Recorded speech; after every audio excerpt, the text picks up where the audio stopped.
sure you've all heard of Minecraft, a sandbox game that is said to have limitless possibilities. I'm also sure you've seen this. But what do all these ones and zeros mean? The ones and zeros are called bits, and they are part of a numbering system called binary. If you haven't heard of bits, you'll have certainly heard of bytes, or in this modern age, most likely megabytes and gigabytes. Perhaps when your computer runs out of space after you duplicate every photo in your OneDrive and you need to upgrade your storage. You know who you are. My point is, we use binary all the time, we just don't know it. 1 byte is 8 bits, thus a gigabyte, a relatively small amount of data by today's standards, is over 8 billion tiny ones and zeros, and every single one is a physical switch on your motherboard. As I said before, binary is just another numbering system, but with 2 symbols instead of 10. In our system, we can see the number 1, 2, and know that it means 1 10 and 2 ones, 12, right? In binary, each digit is worth twice as much as the last, so the third digit has a value of 4 rather than 100. Thus we can see the number 101 in binary, and know that it's 1 4, 0 2s, and 1 1, which is 4 plus 1 equals 5. Binary is used in computers simply because it has 2 states, making it extremely easy to compare numbers using 3 simple logic gates. Not inverting the bit so a 1 becomes a 0, or on if either bit is on, including both, and on if and only if both inputs are on. For example, it's possible to add 2 binary numbers because the operation can be simplified to a series of comparisons. At this point, you're probably wondering why I'm rambling about binary and low-level computing in a Minecraft video, unless of course you read the title. So remember how I said binary has 2 states, 1 or 0? Well, you know what else has 2 states? Minecraft Redstone, on or off.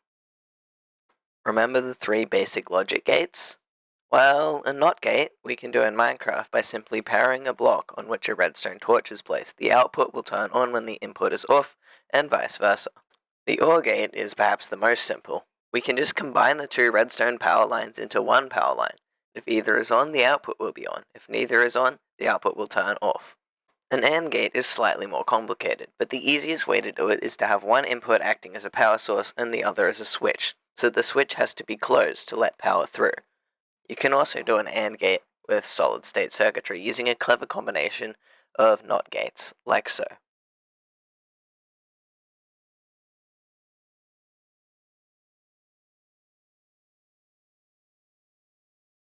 An adder circuit works by performing comparisons on the 2 bits that are the inputs.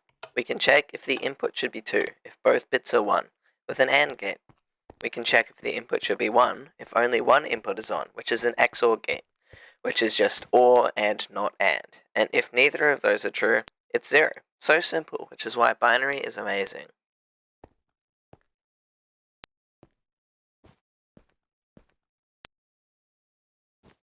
Several adders can be combined and linked together to add integers. Here I added 5 and 3, 101 and 11 respectively, to produce 8, which is 1000, proving the circuit works. Adders can also be used to subtract if you invert all the bits of the second number and then add 1, which means you need a lot of NOT gates. Here I subtract 5 from 8 to get 3, and you can see that it works. Therefore, all the basic computational building blocks can be constructed in Minecraft with a little bit of problem solving. So you know what this means. Obviously, I spent many hours figuring out how to build a computer from scratch in Minecraft.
that whole fully functional computer I just showed you is built entirely from redstone using only the 3 basic logic gates, or NOT and AND. I built this with no research, and the first thing I wondered was how computers do maths, which I've already shown you.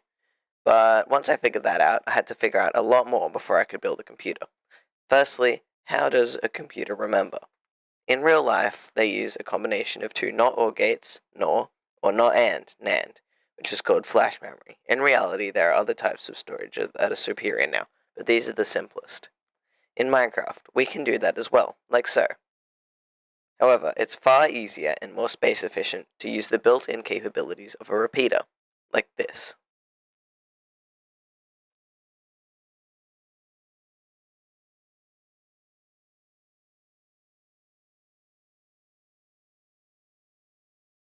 In order to use multiple memory modules at once, we need to address the memory. This just means selecting which one to write to. We can do this by testing for specific binary sequences on a separate line that I like to call the address bits. This example only uses one address bit, but that's enough to tell between 2 memory modules. I can write to either one by switching between them with this lever, and I can write using the data lever and the button to actually commit to memory. Right, so there's the graphics card. And we've got the RAM, CPU fan. Okay, I'm kidding, but for real this time. First up, the program memory. You might wonder why I'm starting with this, but it's to show you where all these magical instructions and addresses are coming from later on. The program memory is classified as ROM, meaning read-only memory. I can put a program in punch card style using the redstone blocks as 1s and as 0s. You've probably heard of machine code before, that's probably what you think of when I say binary. But have you wondered what it actually is? So remember how I said before that it's super easy to check for a specific binary sequence? The instructions are in binary for this reason and this reason alone. There's no magical system that decides what binary it is. I just counted up as I made new instructions and assigned each one a unique code. The binary for an instruction is simply so the computer can check for it, and each binary code corresponds with one of the instructions the computer can have. I'll show you some of the instructions later. The program memory can hold 32 instructions, each with 4 address bits and 4 instructional bits. Specifically, the yellow on the outside is how the computer selects its target instruction to read, and the yellow on the output is the address bits. The dark blue is also an address bit to double the amount that the program memory can store. The light blue on top are the instructions coming out of the program memory. And you can see how a specific line is unpowered, which means that instruction specifically is selected. Next up, I'll talk about the brains of the computer, the ALU, or Arithmetic and Logic Unit. Firstly, the instruction bits from the program memory are decoded into one of many possible instructions. The most important functions are the ALU buffers, which can be written to using one instruction for the right one and one instruction for the left. Each stores 1 byte, 8 bits, of memory, and inputs it directly into the ALU. There is an instruction for adding, coming off the instruction bits, which adds to a certain RAM address. Subtraction is possible as well with the same method. That's the arithmetic part done, but the logic part is just as important.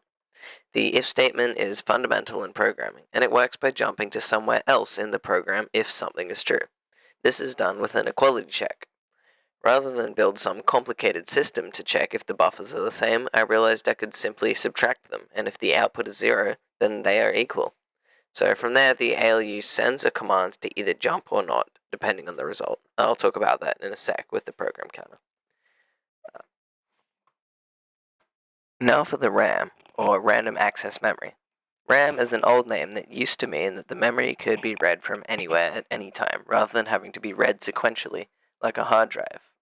This method is superior because if you want to access memory 1, then 0, a hard drive, a type of sequential memory, will have to do it in another entire revolution of the disk. Anyways, I've built 4 bytes of RAM, which isn't much, but it suffices for this project. The RAM and ALU are on a closed circuit. The RAM puts a number into the ALU computes the result, and then the ALU will output the result back into the RAM.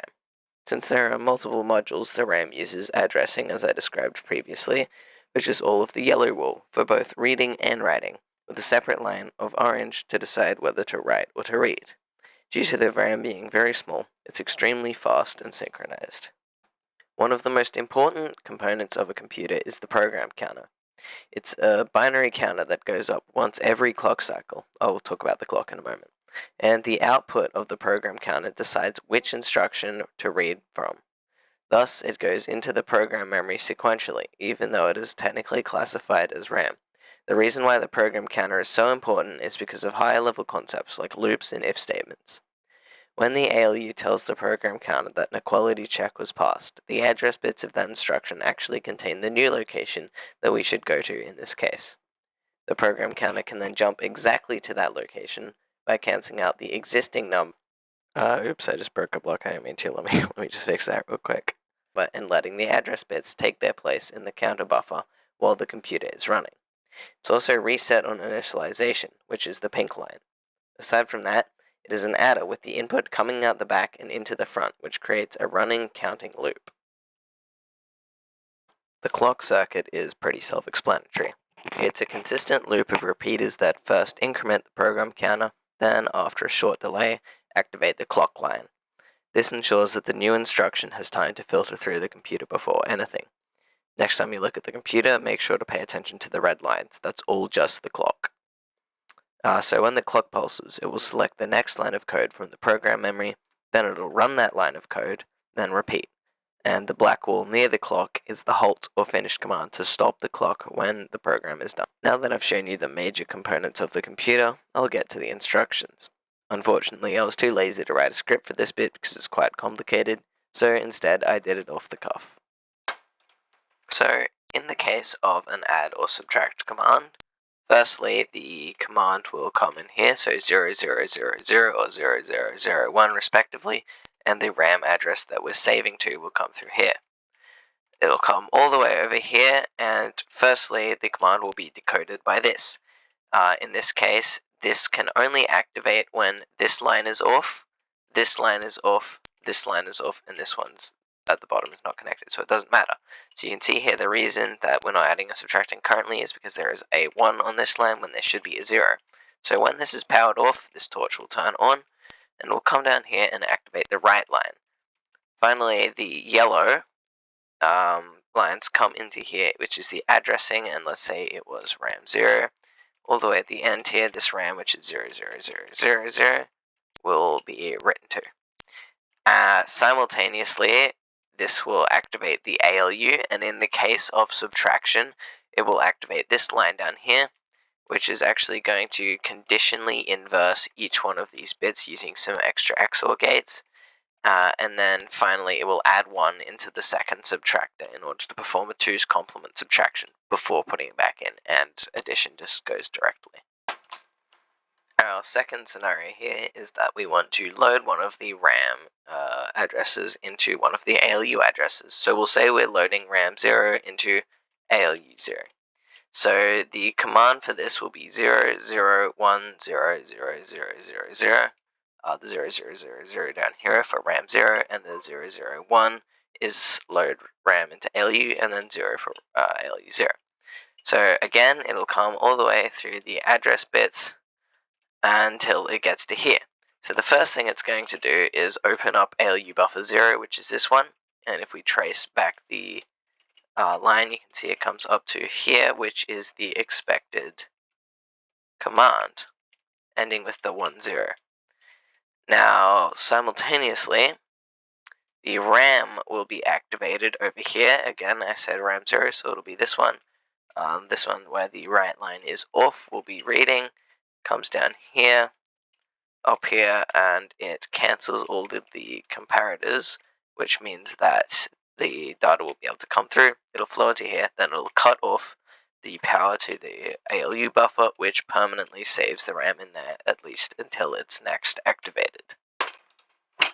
Alright, so now we're going to check if the two ALU buffers are equal to each other, then we want to jump to instruction 4. So the command for that would be 0100 for a quality check, and then 0100 again for instruction number 4. So obviously it will flow through the system, and it won't touch the RAM this time. Instead, it'll actually go directly into this command here, which is also for subtraction. You can see how both of these activate it. And what it'll do is it will inverse all the bits and add 1, doing a 2's complement subtraction. And the idea is if the two buffers are the same and we subtract them, then we can tell if they're equal or not by checking if it's 0. And it's really easy to check if a number is 0, because we can just combine all of the inputs into 1, and if it's still turned off, that means it's all 0. So in that case, we come down here and we check if our instruction for equality was on, which is this blue line coming from the instruction.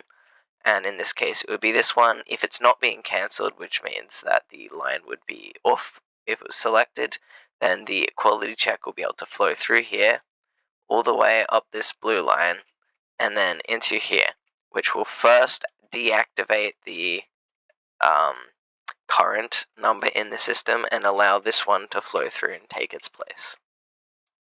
So now I will show you how I go about loading a number into the ALU during runtime. So the instruction for this is 0110 to load into ALU 0, and then the number down here on the address bits is actually what's going to get loaded in. So the first notable thing is over here. This is what checks for the command. So 011, and then it's inconsequential because this is true for both ALUs. First thing it'll do is actually cancel the number coming out of the RAM to make sure it doesn't interfere. And then it will actually allow the addressing bits onto the RAM line. And because this line goes into the ALU, we can then write to it the same way we would as if we were reading for RAM. So it literally just takes the place of the RAM. Pretty simple. And finally, I'll talk about the screen. So this is actually going to be the most complicated one yet.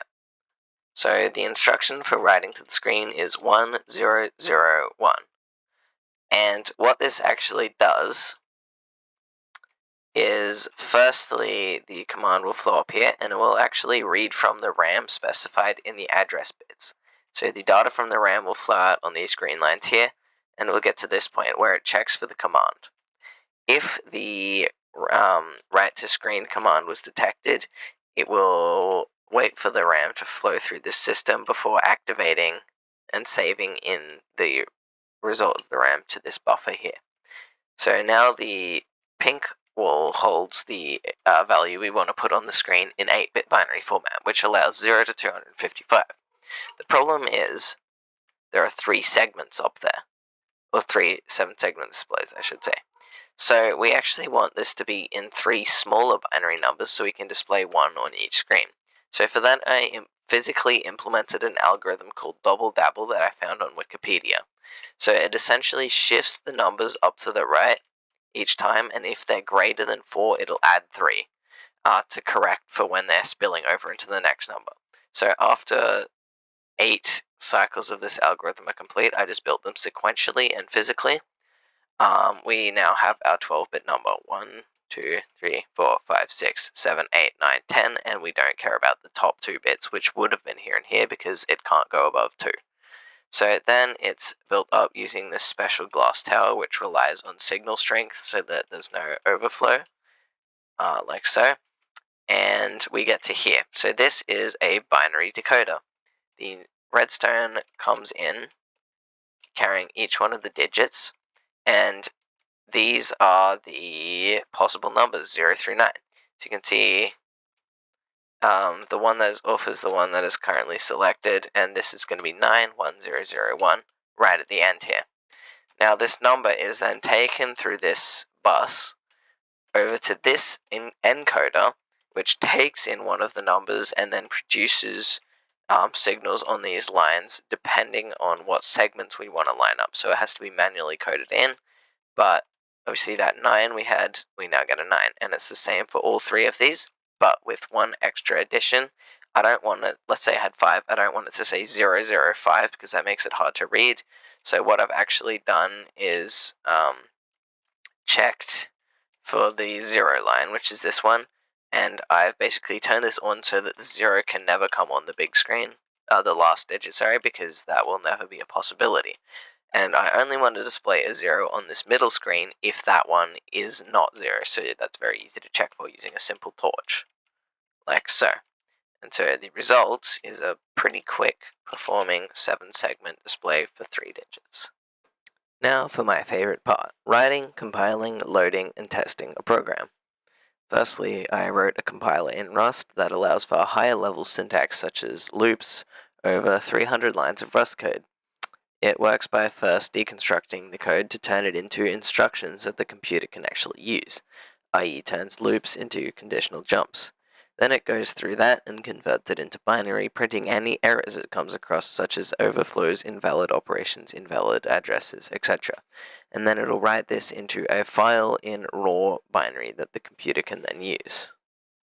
Here I'll write up a simple Fibonacci sequence program to add digits.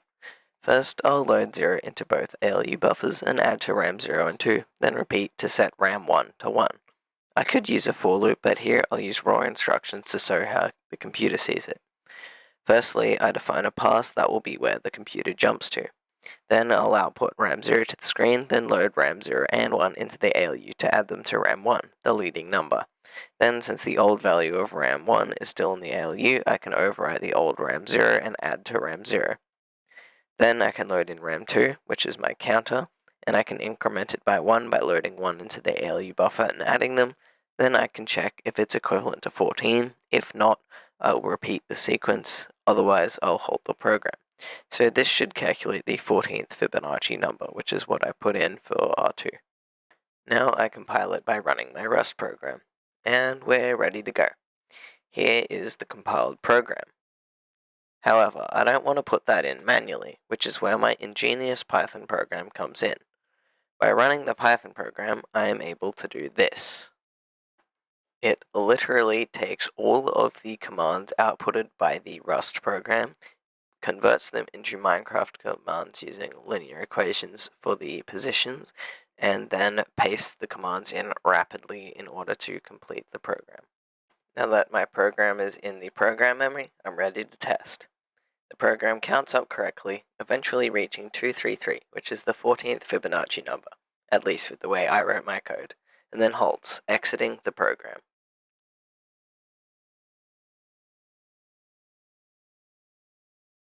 Alright, I'm in a bit of a pickle right now, so I'll wrap it up quickly. Thanks for watching. Go subscribe or whatever. Ah!